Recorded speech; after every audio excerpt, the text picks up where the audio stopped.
ಇದು ಅವರೇನೋ ಮೊನ್ನೆ ಮೀಟಿಂಗ್ ಮಾಡಿ ರೈತರು ಭಿಕ್ಷೆ ಕೇಳಬಾರ್ದು, ಅವರ ವೈಯಕ್ತಿಕವಾದಂಥ ವಿಷಯದಲ್ಲಿ ಮಾಡಿರ್ತಕ್ಕಂಥ ಕೃಷಿಗೆ ಪಾಪ ದೊಡ್ಡ ಸಂಶೋಧನೆ ಮಾಡಿದ್ದಾರೆ.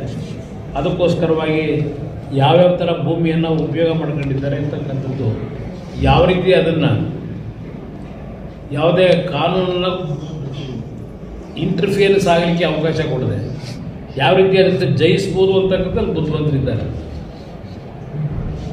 ಇದು ಅವರೇನೋ ಮೊನ್ನೆ ಮೀಟಿಂಗ್ ಮಾಡಿ ರೈತರು ಭಿಕ್ಷೆ ಕೇಳಬಾರ್ದು, ರೈತರು ಬದುಕಕ್ಕೆ ಬಿಡ್ತಾ ಇಲ್ಲ ಅಂತ ಈಗ ಹೇಳ್ತಿರಲ್ಲ. ನಿಮ್ಮ ಸಮಸ್ಯೆ ಬಂದಿದ್ದಕ್ಕೆ ಈಗ ರೈತನ ಗೊಂದಲಕ್ಕೆ ಹೊರಟಿದ್ದೀರಿ. ಕೇಂದ್ರ ಮಂತ್ರಿ ಸ್ಥಾನಕ್ಕೂ ಅರಣ್ಯ ಇಲಾಖೆಗೂ ಸಂಬಂಧ ಇಲ್ಲ.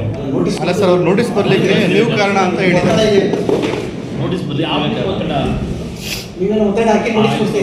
ನಾನು ಏನಾದರೂ ಒತ್ತಡ ಹಾಕಿ ಅದರಲ್ಲಿ ನನ್ನ ಇಂಟರ್ಫಿಯರೆನ್ಸ್ ಇದ್ದರೆ ಇವತ್ತು ಕಾನೂನು ಅಂತಕ್ಕಂಥದ್ದು ಎಲ್ಲರಿಗೂ ಒಂದೇ ತಾನೆ.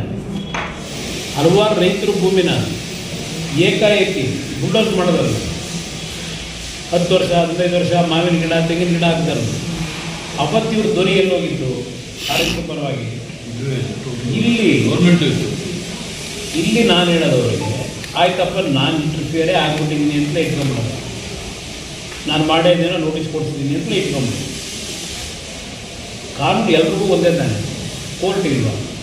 ಅವರು ಪ್ರಾಮಾಣಿಕವಾಗಿ ಅಲ್ಲಿ 1 ಇಂಚು ಭೂಮಿಯನ್ನು ಇವತ್ತು ಅರಣ್ಯ ಇಲಾಖೆಗೆ ಸಂಬಂಧಪಟ್ಟಂಥ ಭೂಮಿಯನ್ನು ಒತ್ತುವರಿ ಮಾಡ್ಕೊಂಡಿದ್ದೆ. ಯಾಕೆ ಹೆದರಬೇಕು? ಪ್ರಾಮಾಣಿಕತೆ ಇದ್ದರೆ. ನೆನ್ನೆ ನಾನು ಮಂತ್ರಿ ಆದಮೇಲೆ ನಡೀತಿಲ್ಲ, ಇದು ಎಷ್ಟು ವರ್ಷದಿಂದ ನಡೀತಾ ಇದೆ. ಸರ್ ಮುಖ್ಯಮಂತ್ರಿ ಯಾಕೆ ಹಾಗೇನು ಮಾಡಿ ನಾನೇನು ಮಾಡಿದ್ದೆ? 1 ನಿಮಿಷ, ನಾನು ನೋಟಿಸ್ ಮುಖ್ಯಮಂತ್ರಿ ಆಗಿದ್ದಾಗ ಕೊಟ್ಟಿದ್ದೀನೋ ಇಲ್ಲ ಕೇಂದ್ರ ಸರ್ಕಾರದಲ್ಲಿ ಮಾಡಿದ್ದೀನೋ ಅದೆಲ್ಲ ಒಂದು ಭಾಗ. ನಿಮ್ಮಲ್ಲಿ ಸರಿಯಾದ ದಾಖಲೆಗಳಿದೆ. ನೀವು ಅರಣ್ಯ ಭೂಮಿಯನ್ನು ಒತ್ತುವರಿ ಮಾಡಿದ್ರೆ ಯಾಕೆ ಎದುರ್ಕೋಬೇಕು? ಸರ್, ಈಗ ಅವ್ರು ಹೇಳೋದನ್ನ ನನ್ನ ಮೇಲೆ ಯಾಕೆ ದೂರಬೇಕು ಅವರು? ಈಗ ಉದಾಹರಣೆಗೆ ನನ್ನ ಮೇಲೇನೆ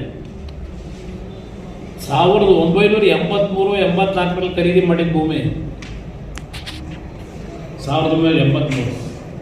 ನಾನು ರಾಜಕಾರಣಿಗೆ ಬರೋದಕ್ಕಿಂತ ಮುಂಚೆ ಅದು ಸಿನಿಮಾ ಹಂಚಿಕೆದಾರ ಇತ್ತು. ಅಲ್ಲಿ ನನಗೆ ಅದು SIT ಮಾಡಿಬಿಟ್ರಲ್ಲ, ಅದೇನೋ ನಾನು ಒತ್ತುವರಿ ಮಾಡಿದ್ದೀನಿ ಅಂತೆ. ಒಂದು ದಿವಸ 5 JCB ತಂತಾರೆ, ಎಲ್ಲ ಹೊಡೆದಾಕಿದ್ವಿ. 4 ಎಕರೆನ ಒತ್ತುವರಿ ಮಾಡಿದ್ದೀನಿ.